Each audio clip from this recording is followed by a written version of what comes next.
Assalamualaikum warahmatullahi wabarakatuh. Cinta Indonesia, cinta bahasa Indonesia. Kembali lagi dengan Bu Lasti, kita akan belajar bahasa Indonesia. Nah, pada pembahasan kali ini kita akan mengidentifikasi unsur-unsur drama. Nah, apa yang kalian pikirkan jika kalian melihat gambar-gambar di bawah ini? Nah, di gambar pertama terlihat sekumpulan anak-anak sekolah dasar seperti sedang saling mengejek. Kemudian, di gambar kedua terdapat percakapan yang dilakukan oleh satu orang perempuan dan satu orang laki-laki. Kemudian di gambar yang ketiga adalah pementasan drama sendera tari. Peristiwa-peristiwa seperti itu sering kita saksikan, bahkan mungkin pula kita mengalami sendiri. Peristiwa itu terjadi dengan tidak sengaja, jarang terpikirkan untuk sengaja sedih, sengaja marah, sengaja bahagia, dan sengaja mengalami kecelakaan. Dalam kehidupan sehari-hari, pada umumnya peristiwa-peristiwa itu berlangsung secara alamiah tak terencanakan. Akan tetapi, tidak dalam permainan drama, peristiwa-peristiwa itu disengaja, direka-reka, namun diusahakan tampak berlangsung secara alamiah. Percakapan antar tokoh ditata dan direkayasa sedemikian rupa, tetapi seolah-olah benar terjadi sehingga penonton ataupun pembaca bisa menikmati sepenuhnya peristiwa itu sebagai sesuatu yang menghibur.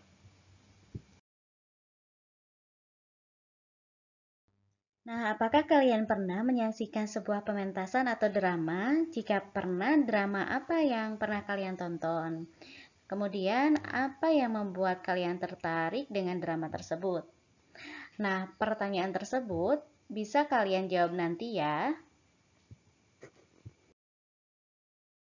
Ada 4 kompetensi dasar yang akan kita pelajari dalam materi drama. Yang pertama, mengidentifikasi unsur-unsur drama atau tradisional dan modern yang disajikan dalam bentuk pentas atau naskah.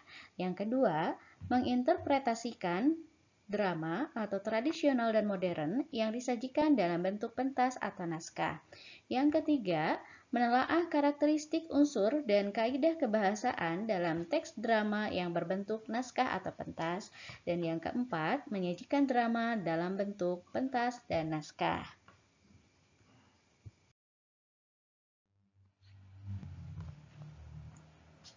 Nah, pada hari ini kita akan membahas kompetensi dasar yang pertama, yaitu mengidentifikasi unsur-unsur drama, tradisional dan modern yang disajikan dalam bentuk pentas dan naskah.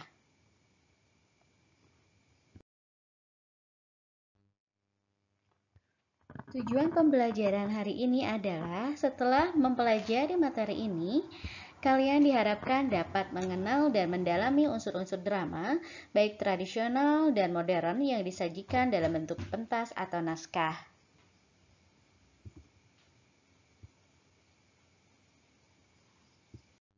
Sebelum kalian mempelajari tentang mendalami unsur-unsur drama, nah sekarang coba kalian perhatikan teks berikut ini.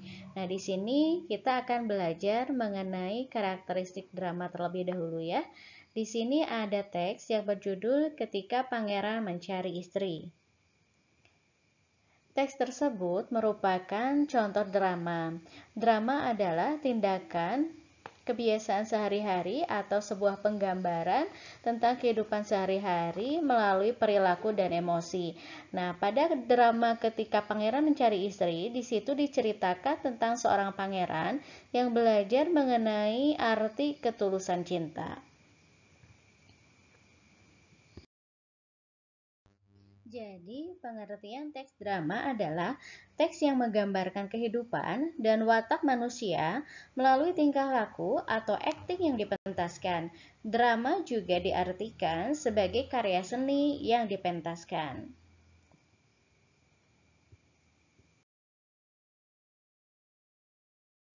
Ada 3 ciri utama dalam drama. Yang pertama berupa cerita, yang kedua berbentuk dialog, dan yang ketiga bertujuan untuk dipentaskan.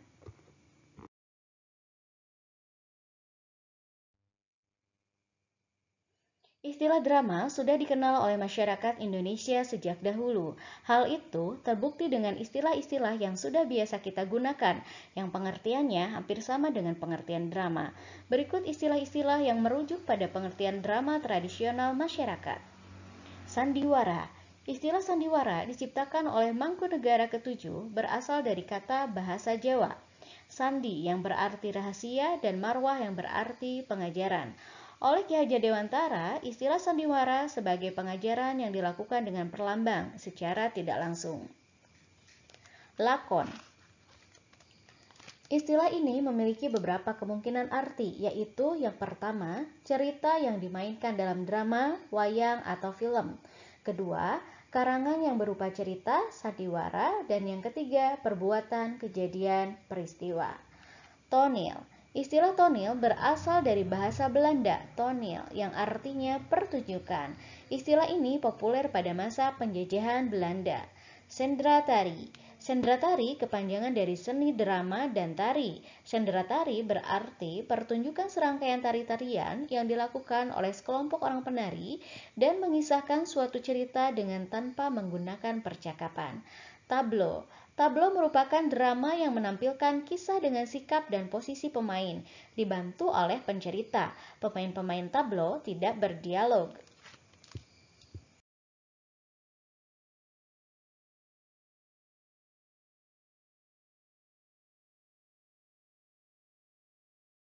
Ada 5 unsur-unsur drama yang akan kita pelajari hari ini. Yang pertama alur, yang kedua penokohan, yang ketiga dialog, yang keempat latar, dan yang kelima bahasa.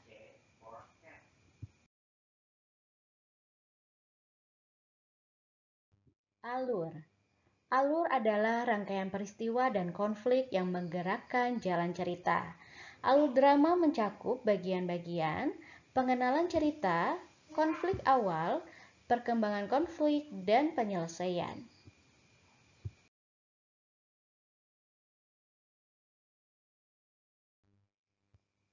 Penokohan.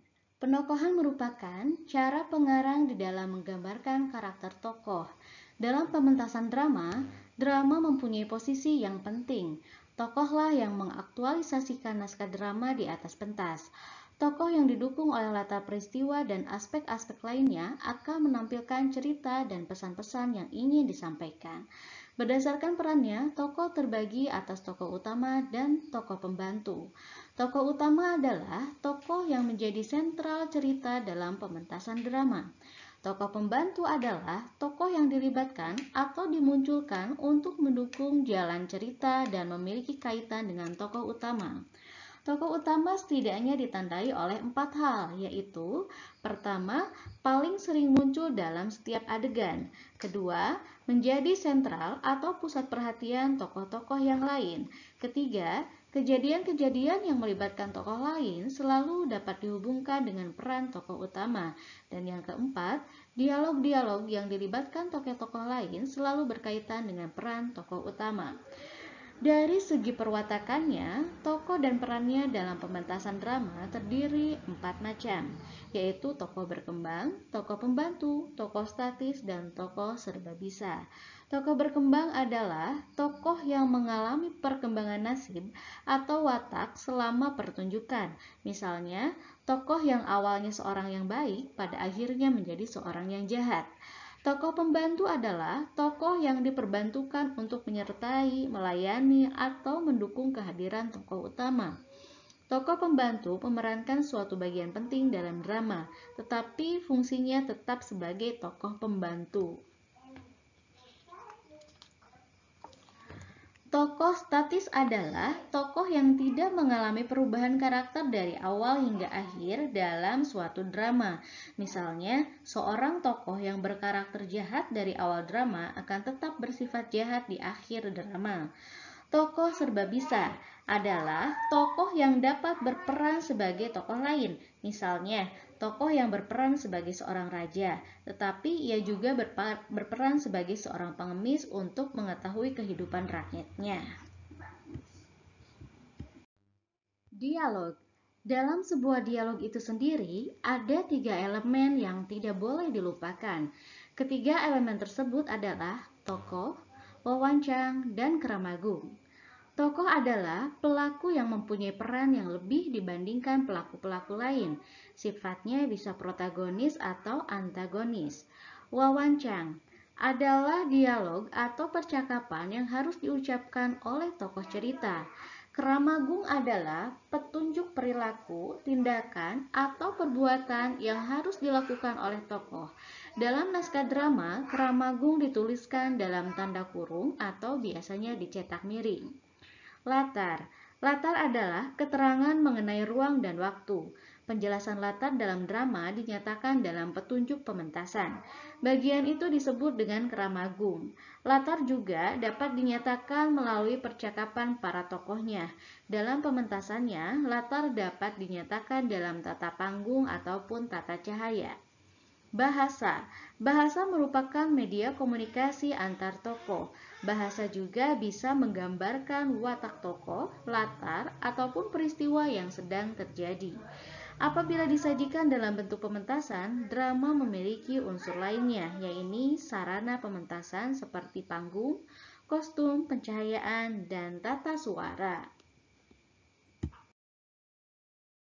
Nah, demikianlah tadi pembahasan materi mengenai mengidentifikasi unsur-unsur drama, baik tradisional maupun modern yang disajikan dalam bentuk pentas atau naskah. Semoga kalian memahami materi hari ini dengan baik ya. Terima kasih sudah mengikuti pembelajaran daring dengan Bu Lasti. Sampai jumpa kembali dalam pelajaran bahasa Indonesia berikutnya. Cinta Indonesia, cinta bahasa Indonesia. Wabillahi taufiq wal hidayah. Wassalamualaikum warahmatullahi wabarakatuh.